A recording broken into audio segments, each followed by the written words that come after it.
shoes. Everything she says is truth. If you don't know, now you know. All you ever gotta say is heard that, heard that, heard that, heard that, heard that, heard that. Look, all you ever gotta say. What's up, Heard That Nation, listening in the United States and around the world? You are listening to the Heard That with Marisa Tigney podcast. If you're watching on YouTube, please hit that subscribe button and check out all the future content that's coming. You definitely want to tune in to everything that's going to be coming your way, especially today's episode. I'm so excited to have him on. I had committed since this podcast journey of mine started in August of 2020, when all of us were basically on a timeout, that mental health and wellness will be talked about subject on my podcast. And I heard so many feedback from many people and through email and through my social media platforms that thanking me that we're not going to shy away from mental health and wellness. I have an amazing guest on today, John Sovec. He is a therapist coach in private practice in Pasadena, California, who works with clients on career transitions, goal setting, motivation, and in his work, he utilizes his knowledge, directness, intuition, and sense of humor to assist people with discovering their core values and developing practical tools to tap into their personal power. And I promise you, during this time, we need some kind of laughter going on right now. John Sovec, thank you so much. Welcome to the Heard That podcast. Absolutely. It's wonderful to be here with you. And yeah, if we can't laugh at ourselves in the middle of all this stuff we've been through in the last year or so, sometimes your humor, it's the way we make it through. Absolutely. And people are scratching their heads probably going, well, wait, you're a sports and an entertainment and movie podcast. But if people have been listening to me since day one, I have made a commitment that we are going to go there when it talks about our mental health and our wellness. 2020 has been a difficult year, as we all know, and the amount of divorces and the amount of people unfortunately taking their lives and been home with so much time. And you're used to having that busy schedule like I did in 2020. I had that busy schedule. I was always going to go. I was a manager at a restaurant. So with schedules and budgets and, new movies coming out and then all of a sudden on St. Patty's Day of 2020, it all stopped. So just like, okay, what do I do now? So I think many people went into panic mode and went into fear mode and went to, okay, now especially those that are parents, all of a sudden now became teachers. Never, ever have they thought that they were going to, teach their child math, English, spelling, or whatever subjects they were doing in school. But now they have all those roles on them, which adds amounts of stress on them. So what I want to know from you, and I'm sure that you've had everybody hitting you up and pretty much having you on speed dial. And I'm glad you and I connected because, gosh, I was like, I wish I had him on speed dial on some of my points where I hit my rock bottom, my mental rock bottom.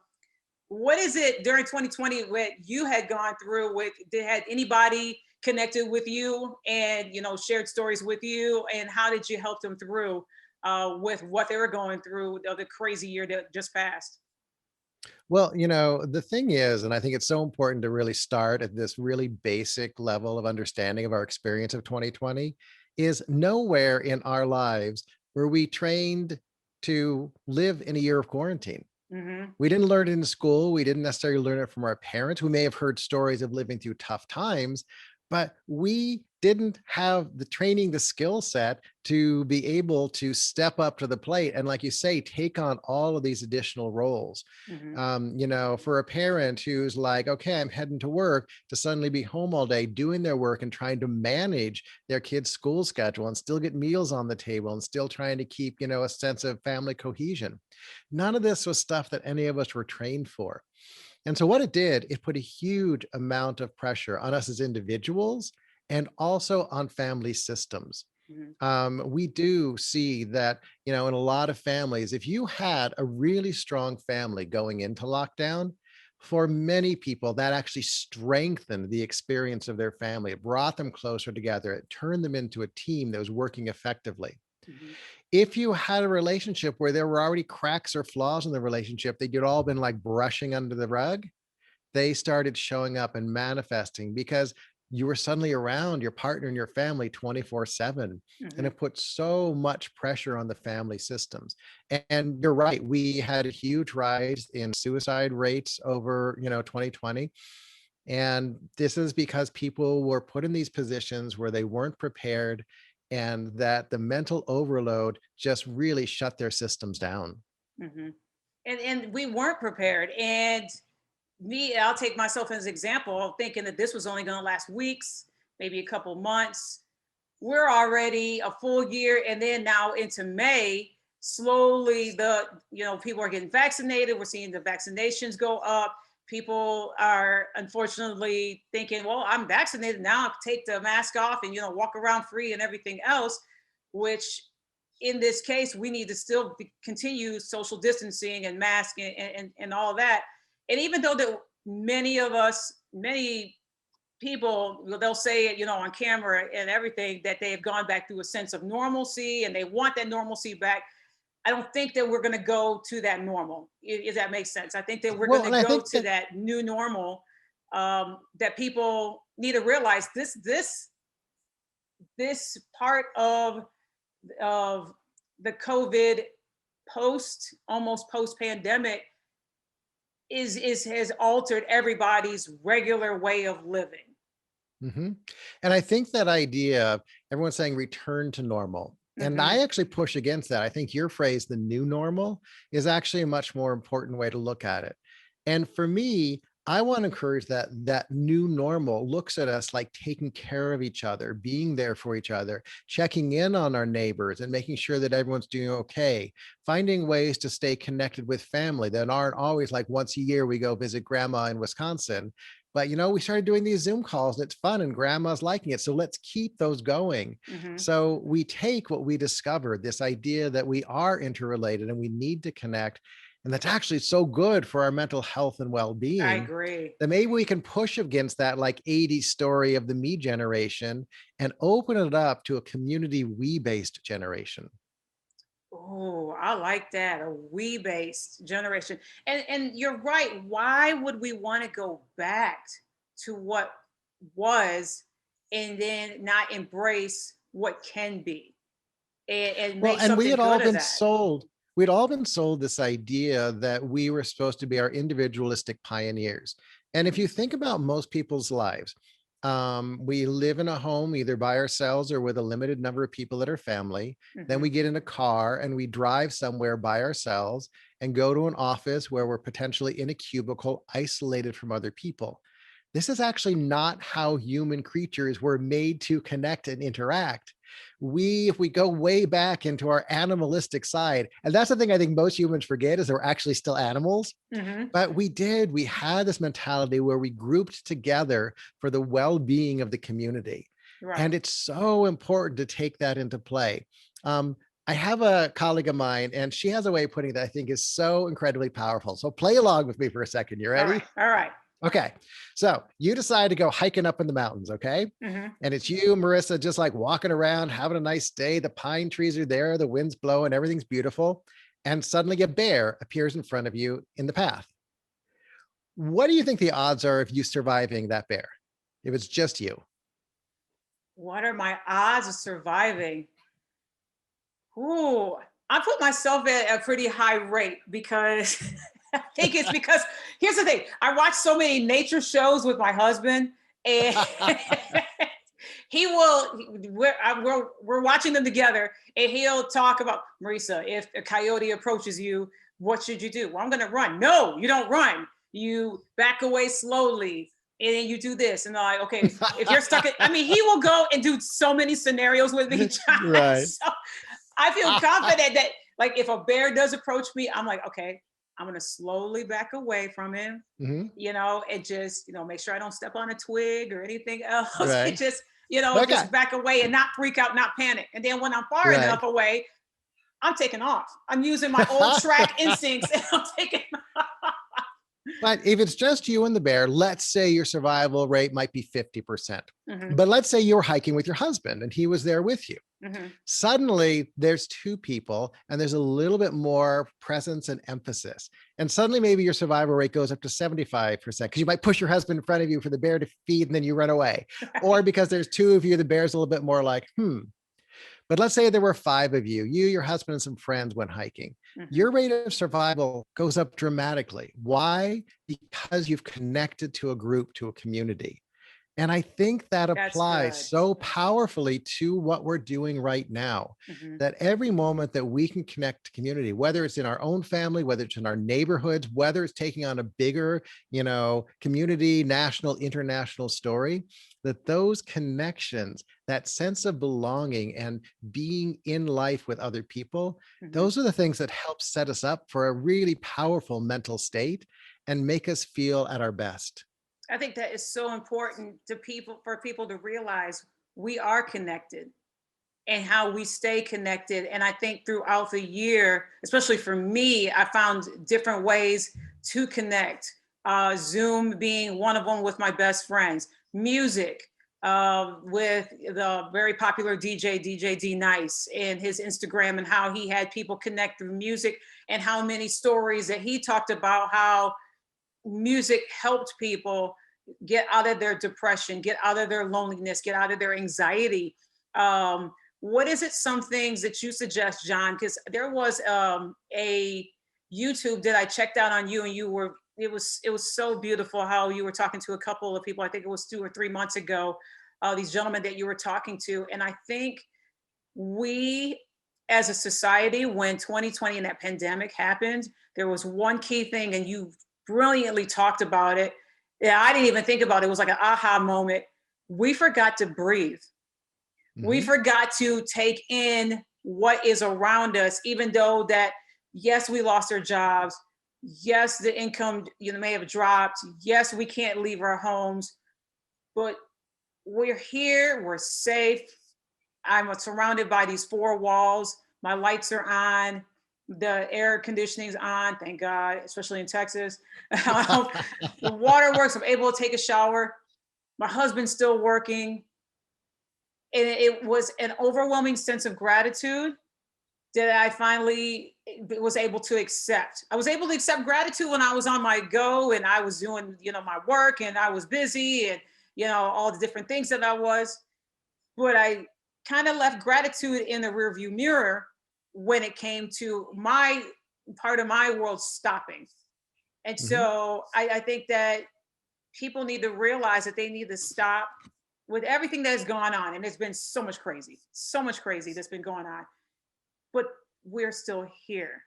And we Mhm. need to take a moment, breathe in, breathe out. And you talked about that. And it was just like an aha moment for me when you were talking about, breathing and taking in that breath, and taking in that breath of gratitude, and taking in that breath of calmness.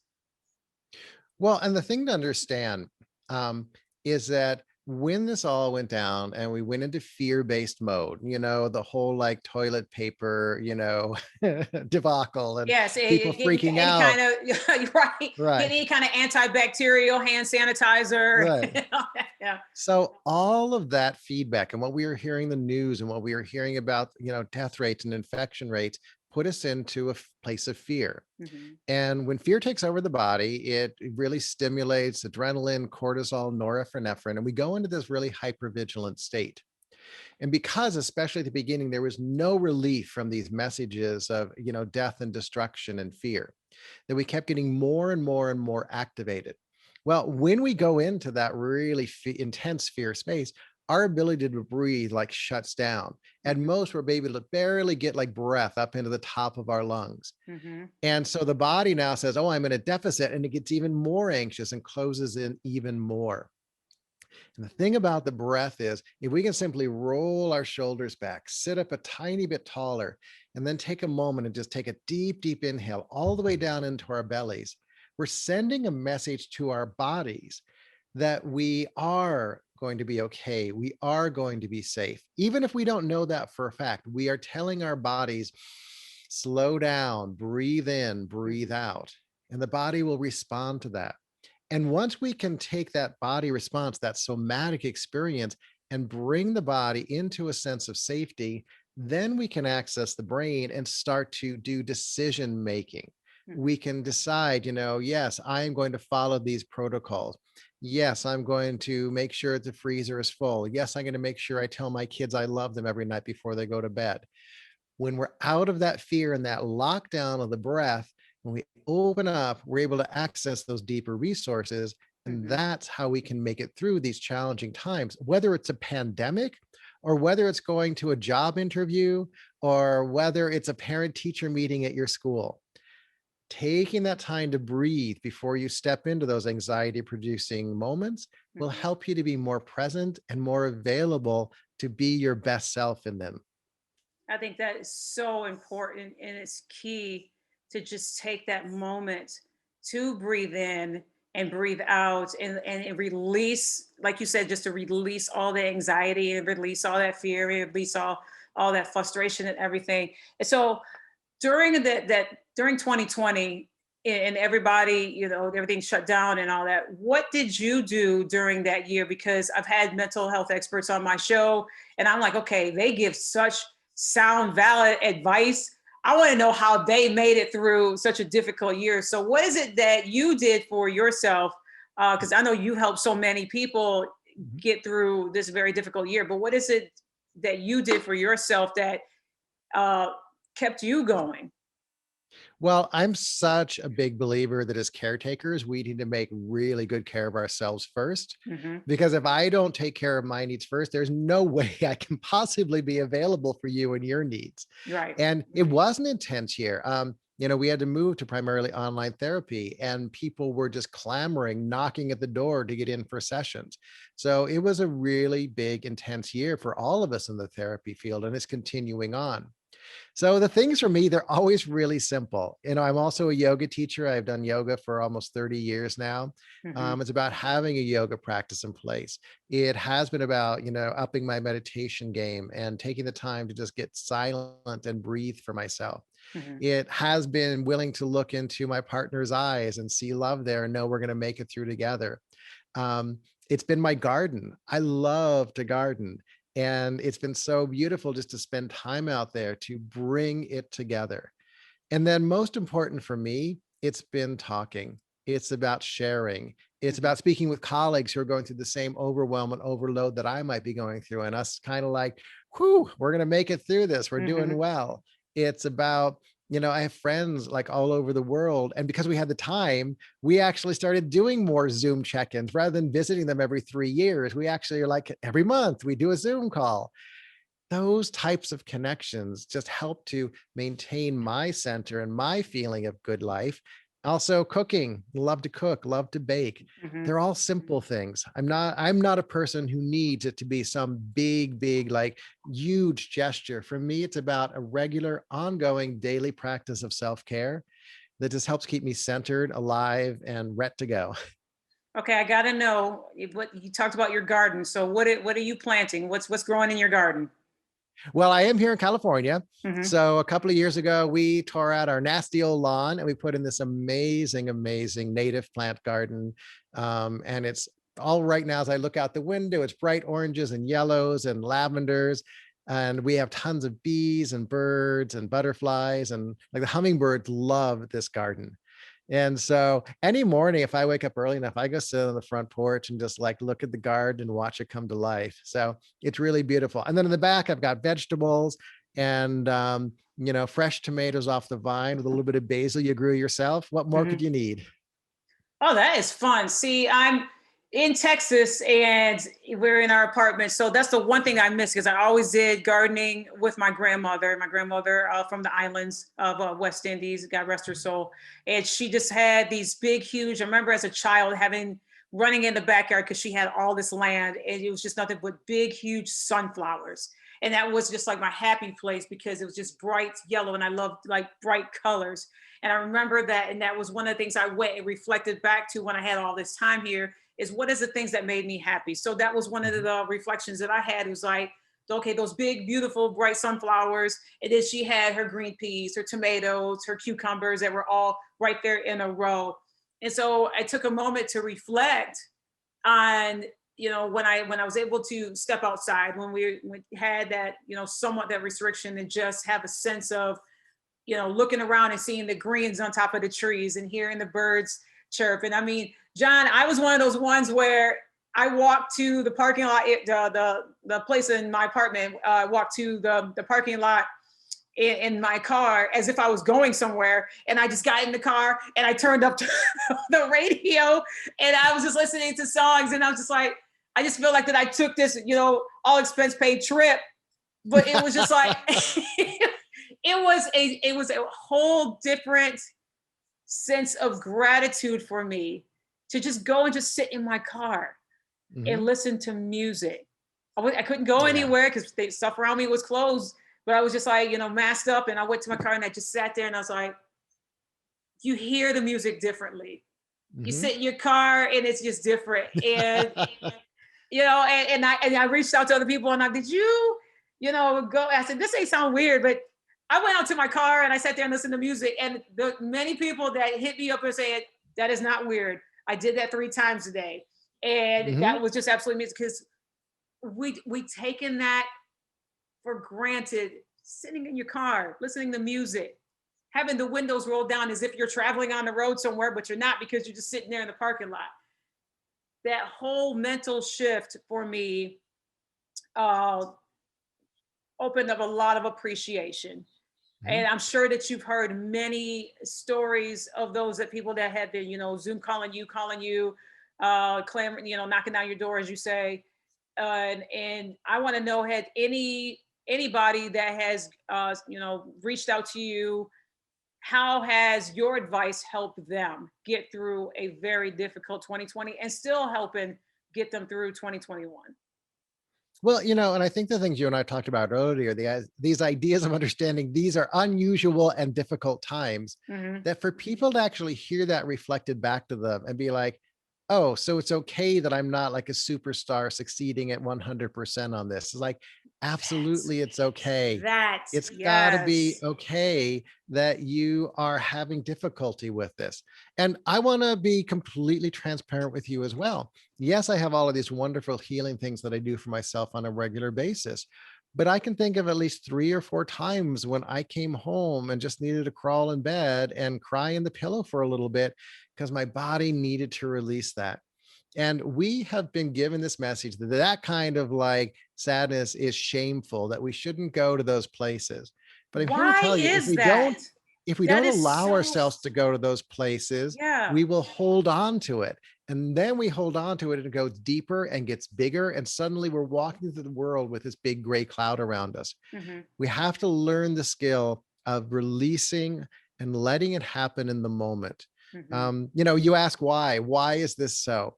There are so many cultural messages out there about how we're supposed to be strong all the time, or supposed to be perfect all the time. There's this pressure to succeed. And my suggestion is you need to also create space for yourself to release, to be frustrated, to be angry, to be disappointed, to have all of those feelings. People always are fascinated by the idea that I say anger is actually a really cool thing.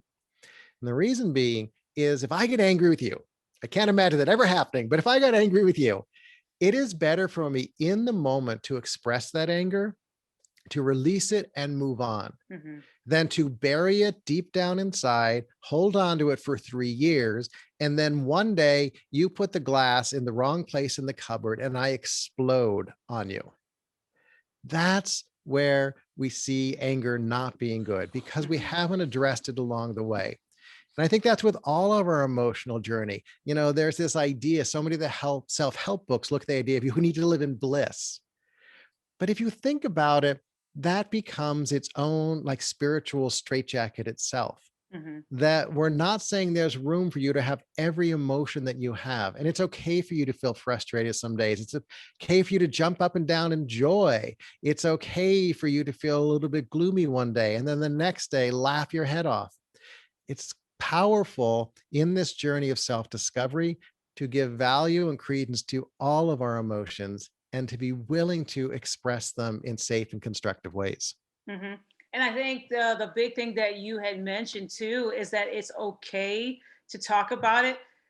Well, ladies and gentlemen, it's okay to laugh.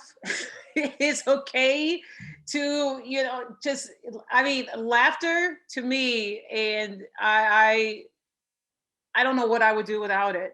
And Mhm. there's many times where I had to just, when their words could not come out, laughter did. Whether it be something funny or whether it be just, I put my hands up and I'm like, okay. How is humor a key role? Because you are reading over your bio, and what you do, a part of your therapy is that you involve humor. So how Mhm. is humor essential to someone's mental wellness and their health? Well, here's the thing that I always know for myself. If I go through a period where I am not laughing at something, I know I need to do a check-in. Okay. Because Hmm laughter for me is one of those signals that I'm aligned, I'm in tune, that I can have a funny moment. When my dog like slides around on the wood floor and I can laugh about that.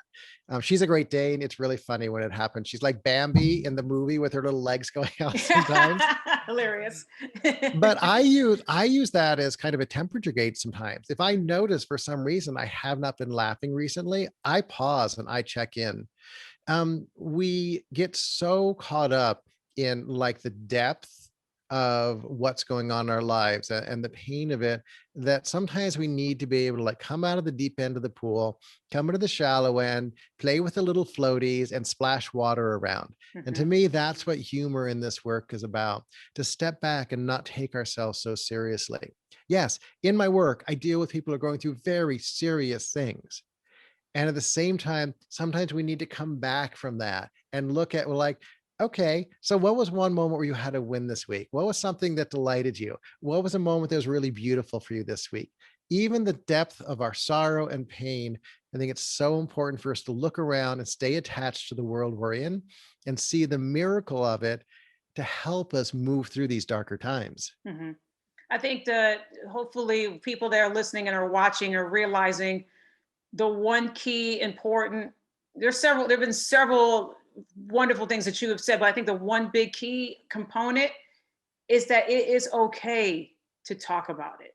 It's Mhm. okay to go through the feelings. It's okay to have your down moments. I mean, we have our up moments, and everything's great, but when that unfortunate thing that has made us sad, and it made us angry, and turns us to negative for a moment, it's okay to go through those things. But it's also okay for us to talk about it, to get out of those things and not to stay there.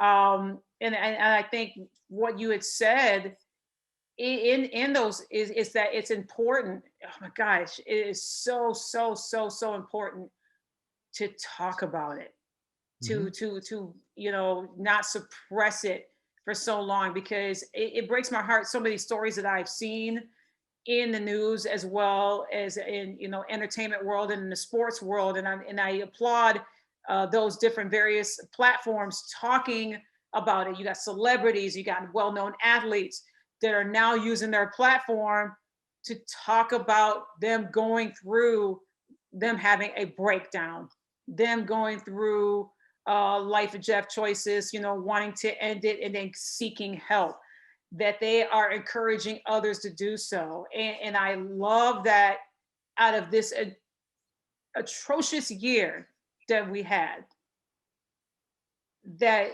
people that have that kind of spotlight are inviting those like myself that has sports heroes and movie stars and so forth.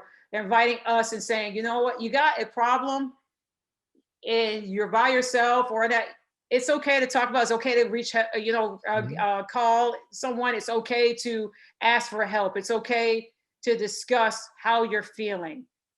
And I think that is so important for people to just get that through what you're saying, and realize that it's okay when you're not okay. Mhm. Well, and the thing is, I think what you point out is so beautiful. We, for so many years, have put all of these heroes up on these pedestals and they're unrelatable and unattainable. Hmm And to be the person who's on that pedestal is really challenging too. I mean, can you imagine all these celebrities, these music people, these sports people who have to maintain this 100% of the time when they're in the public eye, when in Mhm. private, they may be going through something really serious.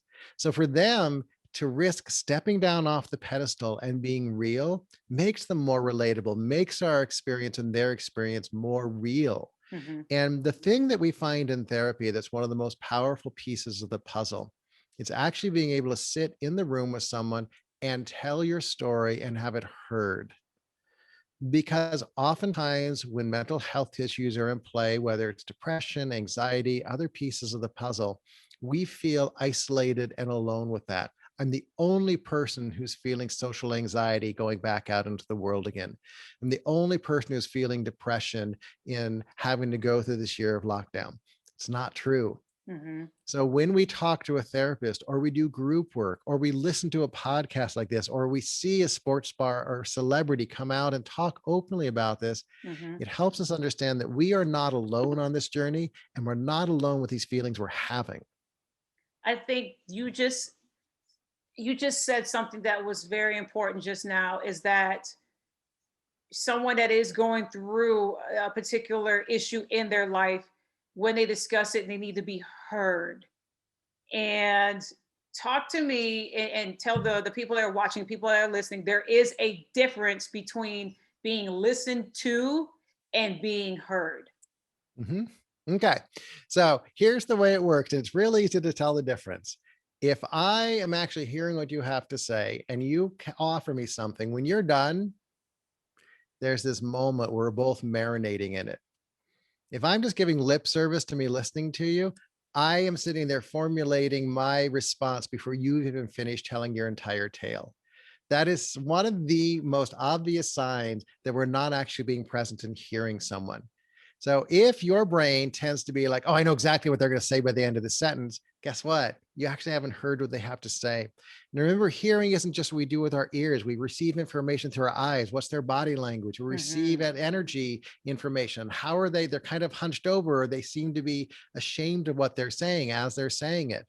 All of those things are clues that we can use, both verbal and nonverbal, in our ability to actually sit down and let people be heard. And I really think it is such a vital, vital skill that we've lost. We Mhm. really have, as at least here in the US, we, when we go into debate or discussion, there's no pause or like, wow, what you said. Well, let me put that in the framework of what I was thinking. Mhm. Huh.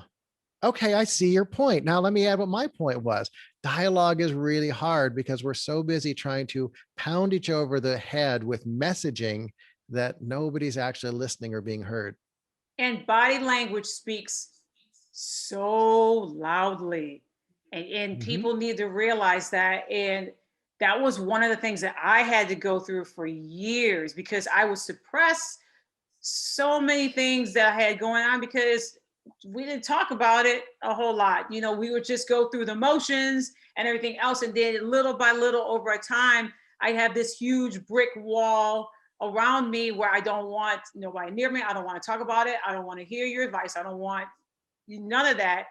And then one more person says something to me, the volcano erupts. I'm going off. I'm letting people know. I'm throwing things, maybe a couple of karate chops here or there. I mean, it's going off, and it's so dangerous to suppress all of that in you, because one, from a health standpoint, and correct me if I'm wrong, from a health standpoint, it hits you. I mean, Mhm. um, I've seen it several of my people that I know, and my friends and my colleagues, where they had to end up being in the hospital. I mean, heart attacks, of different things happening with their muscles, just suppressing all of that in them for so long that we just pack it down, and then build more on top of it, and pack that on top of that, and then pack that more on top of that, and until it explodes like that. And then there's that moment when the explosion happens and it's all like flooding out of you. Yeah. And you have that moment of like, I don't know where all of this came from. Like even you get overwhelmed by the sensation of it. And that's why, working with a good therapist, working with a good coach will help you, use that image of like building a brick wall. Like one of the things I like to do with people is like, okay, well, let's look at that wall. Let's take one brick. Let's pull it out. What's this one? Why is it in the wall? What's it made of? What experience happened? What's the story behind this brick? Okay. Do you need it anymore? No. Okay. So what do we do with it? Let's toss it aside. Okay. And then we take another brick and we do that. I'm not a big believer. I love her to death, love what she's done for the world, but the Oprah Winfrey aha moment, I think, has misled people into the idea that they should have these huge revelations that change their lives. And I'm more a believer in we take regular tiny steps forward in our growth every single day. And that's where the more permanent change happens. Our human minds, the ahas are hard to hold on to. And the energy behind the aha is hard for our body to keep manifesting. But if you and I walk side by side, and every day we take one little step forward, and then another little step forward, another little step forward, that's where we're going to see long-lasting, life-changing results. Oh my gosh, that's so true. And that's what we need to do. We need to take those steps forward in order to build ourselves, especially with this so much of the restrictions are being gone, and people are walking around here without masks in certain states that they have lifted that restrictions, and people are filling up ballparks again, and ordering tickets for their concerts and everything else. And it's just so imperative, and it's so important for us to make sure that hopefully, and I'm going to ask you this in a minute before I let you go, that people have learned something about themselves for the better with everything that has shut down, and all of the things that has happened. And what I want to ask you, John, and I ask this with every single guest, 2020, even though through all the chaos and the crazy and the unfortunate situations that happened, there's something that we have taken away from that has been good. And people, I've gotten emails about it, like, what do you mean there's something from 2020 that's gone that you've taken from that's good? There is something from that. For me, is on our side of the family, we had I'm an aunt for the first time on my side of the family, so I was there in the room with my sister when she gave birth to my beautiful niece. So that to me is just like I have her face plastered everywhere, literally on my phone. Her face pops up and all that, because that brings me joy. I was there during the joy of birth and holding her and going through that journey with my sister, which brought us closer together more than ever. We thought we were close already, but that whole path of what she went through and the labor process, and then the after, and then taking her home, and that is so unexplainable, amazing joy for me. That is the good that I take out of 2020. What I want to ask you is, what is the good that you have taken out of 2020? Two-part question. What is the good that you've taken out of 2020? And what is your hope for 2021? We are almost halfway through 2021, but there is some hope that I have for 2021, and I know that you have as well. Okay. Wow, there are like 3 ways I could answer that. So answer them all. Go for it. I'm going to go. Let me go with 2 of them that I think would be really feel authentic right now. So one of the things that I took away from 2020 is, in general, I'm not a materialistic person.